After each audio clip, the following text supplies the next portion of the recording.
नमस्कार, हमारा नाम है समरीन और आपने देखना शुरू कर दिया है लाइव सिटीज।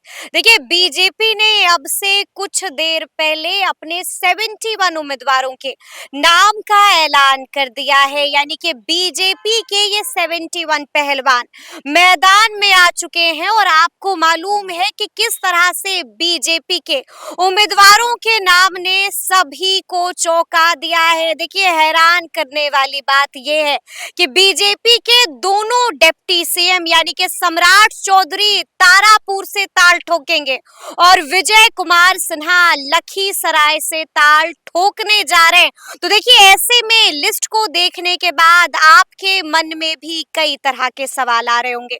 तो आइए फिर बिना देरी के इस मुद्दे को लेकर के एक बार फिर से सीधी बातचीत करते हैं सीनियर जर्नलिस्ट अरुण पांडे जी से। सबसे पहले बहुत धन्यवाद आपको भी। जी अरुण जी, सबसे पहले तो हम आपसे जानना चाहेंगे कि बीजेपी के 71 पहलवानों वाली सूची आपने भी देखी होगी। पहली प्रतिक्रिया लिस्ट को देखने के बाद मन में क्या आई? बीजेपी राष्ट्रीय पार्टी है ना, बिल्कुल है। 10 तारीख से नामांकन की प्रक्रिया शुरू हुई है, चौथा दिन है। आज भी बीत गया जी। और आज 71 की पहली सूची आई है। 101 सीट लड़नी है, जो एनडीए में सीट फार्मूला जो तय हुआ है। ये कैसी पार्टी है भाई?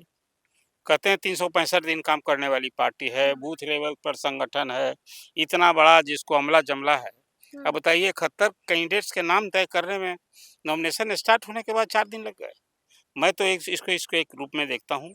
और कोई पार्टी की बात है, बीजेपी की जैसी पार्टी के कैंडिडेट के सिलेक्शन में सहयोगी दलों के बीच सीट बंटवारे को लेकर जिस तरह से खींचतान जो चीज देखने को मिला है, ये तो उनके समर्थकों में भी निराशा का भाव होगा। निराशा है बिल्कुल। और दूसरी बात यह है कि अब ये पहली सूची आई है, तो दूसरी सूची कब आएगी?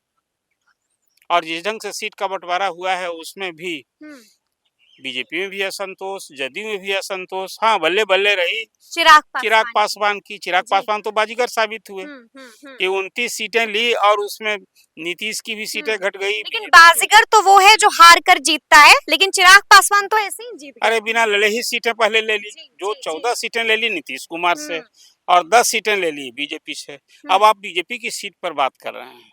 2 तो आपने बता दिया कि 2 डिप्टी सीएम हैं बीजेपी के, दोनों चुनावी जंग में होंगे, तारापुर से और एक लखीसराय से ताल ठोकेंगे।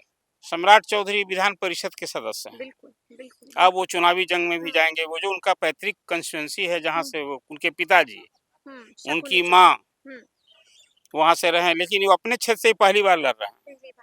तो एक तो ये है। लेकिन पहले तो किसका नाम कटा, पहले आप हमारे श्रोता वो जानना चाहते हैं। बिहार विधानसभा के अध्यक्ष नंद किशोर यादव कट गए। किस का नाम कटा? पहला नाम है नंद किशोर यादव, स्पीकर पटना साहिब से नहीं लड़ने जा रहे। फिर स्पीकर का नाम ही नहीं है। स्पीकर की जगह रत्नेश कुशवाहा का नाम है। तो हो गया, स्पीकर बे टिकट हो गए। दूसरा नाम आप जान लीजिए, राम सूरत राय पूर्व मंत्री, बड़ी चर्चा थी उनकी ना होती थी, वो भी बेटिकट हो गए। जी। रामप्रीत पासवान, मोतीलाल प्रसाद मंत्री थे ना अभी, वो भी बेटिकट हो गए। एक्स मिनिस्टर और विधानसभा के पूर्व उपाध्यक्ष अमरेंद्र प्रताप सिंह आरा से चुनाव लड़ते थे, बेटिकट हो गए। तो अरुण कुमार सिन्हा। हाँ, 15 नए चेहरे हैं, 15 पटना सिटी से। पटना कुम्हरार जो सीट है उससे पुराने रहे, अरुण कुमार सिन्हा भी बेटिकट हो गए। अब उसी तरह से और आ जाइए। हाँ, कुछ नाम नए भी हैं जो चौंकाने वाले हैं, या कहिए कि अब ये चुनाव बीजेपी के लिए सचमुच कितना महत्वपूर्ण है। आप देख लीजिए कि एक एमपी को भी उतार दिया, पूर्व केंद्रीय मंत्री को भी चुनावी जंग में उतार दिया। अब रामकृपाल यादव लड़ने जा रहे हैं दानापुर से। जी। ये तो चाहते थे अपने पुत्र को लड़ाना, अभिमन्यु यादव को, लेकिन अब खुद कहा पार्टी की नहीं लड़ना है तो आपको लड़िए, और उनको चुनावी जंग में कूदना पड़ा दानापुर से। तो 15 नए चेहरे हैं। 71 जो लोग सीट आई है उसमें 15 नए चेहरे हैं। उसमें कुछ बेटिकट वाले हैं जिनको बेटिकट करके, अब स्वर्णा सिंह एमएलए थी, उनके पति देव लड़ेंगे। अब उसको कटना टिकट कहिए या फिर परिवार में अदला बदली एडजस्ट कर देना। हाँ, तो ये लेकिन पूरी जो सूची आई है 71 में, उसमें 15 नए चेहरे हैं। सबसे बड़ी बात 48 को रिपीट किया। हाँ, और उससे एक बात और है कि देखिए, बिहार में की राजनीति में, खासकर वोट की राजनीति में जाति तो अपनी जगह सबसे महत्वपूर्ण है। तो क्या जातियों का भी ख्याल रखा गया है? पूरी तरह से इसके बगैर किसी पार्टी की दुकान चलेगी क्या? अब तो यहाँ भाई जो चुनाव में जाति बल, बाहुबल और धन बल, यही 3 बल की ना प्रमुखता होती है। तो अब इसमें 71 में 34 अपर कास्ट के लोग हैं, तो कितना परसेंट हो गया? ऑलमोस्ट 50% हो गया। और उसमें अब जरा कास्ट वाइज भी कुछ जान लेना जरूरी ना है। उसमें 15 राजपूत हैं, 11 भूमिहार हैं जी, 7 ब्राह्मण हैं, ठीक है, 1 कायस्थ है, 5 यादव भी है, 6 कुशवाहा हैं, 2 कुर्मी हैं और 12 वैश्य हैं। देखिए बीजेपी का जो सामाजिक समीकरण है, तो उसको अब तक लोग मानते थे ना कि शहर की पार्टी है, तो अर्बन एरिया में बीजेपी का एक खास कैडर होता है, पकड़ होती है, ये सभी दल स्वीकार करते हैं। लेकिन अब तो बीजेपी बिहार असेंबली में भी सबसे बड़ी पार्टी है, 80 विधायक हैं उसके। और मैंने आपसे पहले भी चर्चा की थी कि जो 100 सीट लड़ रही है बीजेपी, तो कम से कम 1.5 दर्जन सिटिंग विधायकों के टिकट कटेंगे। तो बिल्कुल कहा था आपने, स्पीकर साहब से शुरू हो गया, बिल्कुल, नंदकिशोर, और अब प्रमाण मिलने शुरू हो गए। नंदकिशोर यादव 7 बार विधायक रहे, बेटिकट हो गए, बेटिकट हो गए। अरुण कुमार सिन्हा बेटिकट। तो ये एक तो कास्ट वाइज जो कहा है, फिर उसमें पिछड़े अति पिछड़े एक मुसलमान नहीं, ये उसमें बीजेपी की सूची में मुसलमान का तो कोई जगह रहता नहीं। जबकि चर्चा थी कि शहनवाज हुसैन को इस बार उतारेगी बीजेपी, लेकिन अभी तो 71 ही ना है, अभी 30 की और सूची आने वाली है, बाकी न है। तो वो क्या लगता है कब तक आ जाएगी? समय बेहद और महत्वपूर्ण बात है, एक महत्वपूर्ण बात है कि जो 29 चिराग को मिली, अब तक जो एक प्रोजेक्शन आया था, देखिए सीट कौन सीट कौन लड़ेगा, इसमें 2 पार्टियों के बारे में तो खुद घोषित कर दिया उपेंद्र कुशवाहा ने और जीतन राम मांझी जी ने अपनी 6 सीटें अनाउंस कर दी। और जिस दिन अनाउंस हुआ दुखी भले थे, लेकिन उसी दिन सीटिंग गेटिंग के आधार पर 4 कैंडिडेट के नाम की घोषणा भी कर दी थी। ये मांझी जी की बात मैं कर रहा हूँ। और वहाँ देख लीजिए, अब तो जो उपेंद्र कुशवाहा की खबर आई, उसमें खुद उनकी पत्नी लड़ेंगी सासाराम से और बेटा लड़ेगा महुआ से। बेटा लड़ेगा महुआ से? अभी जो खबर मेरे पास जो सूचना आई है, वो यह है कि उनका सुपुत्र लड़ेगा। अच्छा। तो 6 में 2 तो परिवार ही से हो गया, बाकी 2 और हैं, एक माधव आनंद है जो मधुबनी से लड़ेंगे, और एक सीट जो दिनारा की थी, अब उसमें कुछ पेच फंस गया है। आलोक सिंह लड़ेंगे। अब अभी आज चर्चा आ गई कि वहाँ जय कुमार सिंह वहाँ से विधायक हुआ करते थे, अब वो बागी बन गए पार्टी से। तो अभी जो मुझे खबर मिली है कि जदयू के अध्यक्ष और मुख्यमंत्री नीतीश कुमार ने जय कुमार सिंह को बुलाया है, और सीट का ये जो बंटवारा न हुआ, इससे देर रात नीतीश कुमार बड़े खिन्न थे, नाराज। बिल्कुल, एक खबर हमारे पास ये भी आई कि मुख्यमंत्री नीतीश कुमार सीटों के बंटवारे से खुश नहीं है। इस खबर की हकीकत क्या खुश नहीं, नाराज है। नाराज है। वो कहा कि देखिए नालंदा जिले में बात सच्ची है, सच नहीं तो बता रहे, यही घटनाक्रम मैं बता रहा हूँ कि 29 जो सीटें थी और उसमें कुछ जो चर्चा अभी तक थी, अभी तक तो लोजपा रामविलास। क्या यही वजह थी कि रात को उन्होंने रत्नेश सदा को बुलाया और टिकट नहीं, रत्नेश सदा खुद ही शिकायत लेकर गए थे, शिकायत लेकर गए, वहाँ रोए धोए, कहा कि सर हमने क्या अपराध किया कि हमारी सीट चिराग पासवान और आपने हमको सवाल के कारण। हाँ, तो उन्हें हैरानी हुई, कहा कि तुम्हारा नाम कट गया है, ये क्या हुआ है, तुम लड़ोगे? तुम रातों रात सिंबल थमा दी, किसी से बात भी नहीं, अध्यक्ष वही है।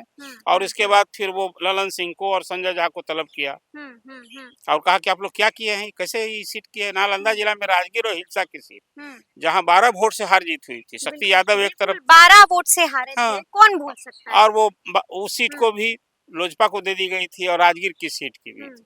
तो नीतीश कुमार इस पर भी बड़े।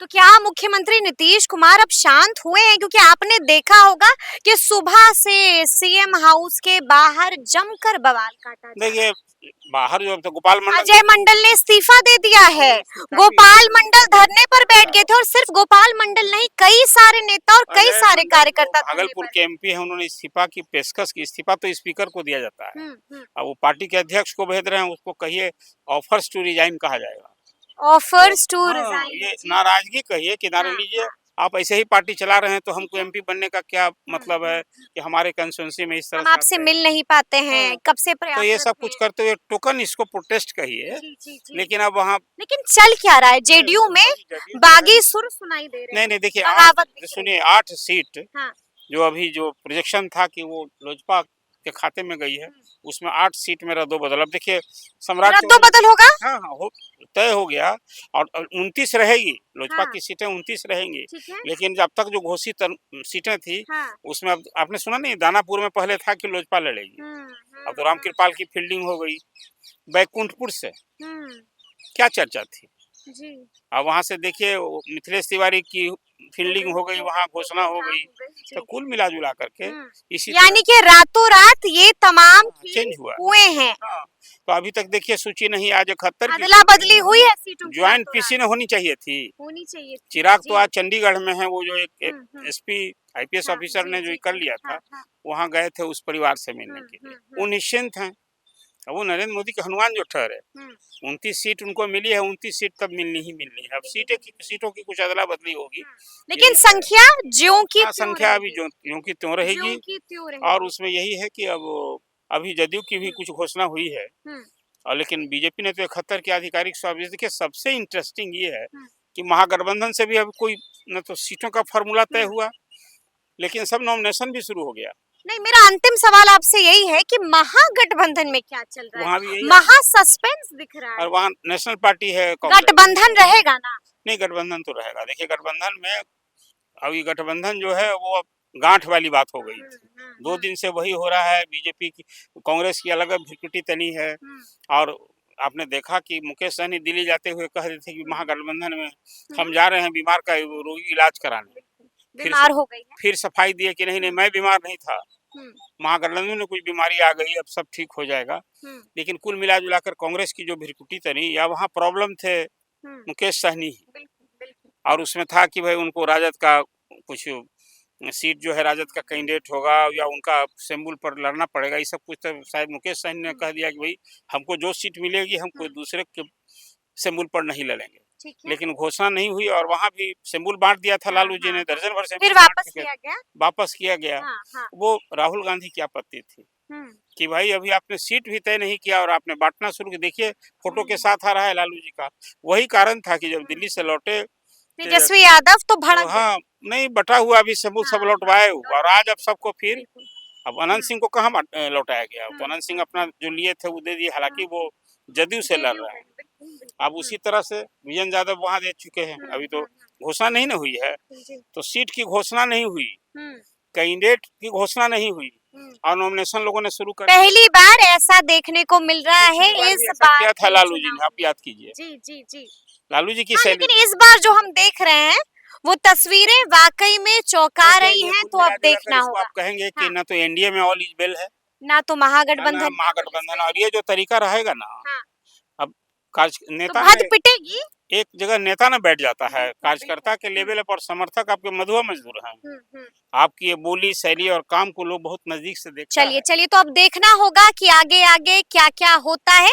तो फिर ये पूरी बातचीत, ये पूरी चर्चा और ये पूरा वीडियो आपको कैसा लगा है, कमेंट करके हमें जरूर बताइएगा। तो ऐसे तमाम अपडेट्स के लिए बिल्कुल ऐसे ही हमारे साथ बने रहिएगा और देखते रहिएगा लाइव सिटीज। बहुत शुक्रिया।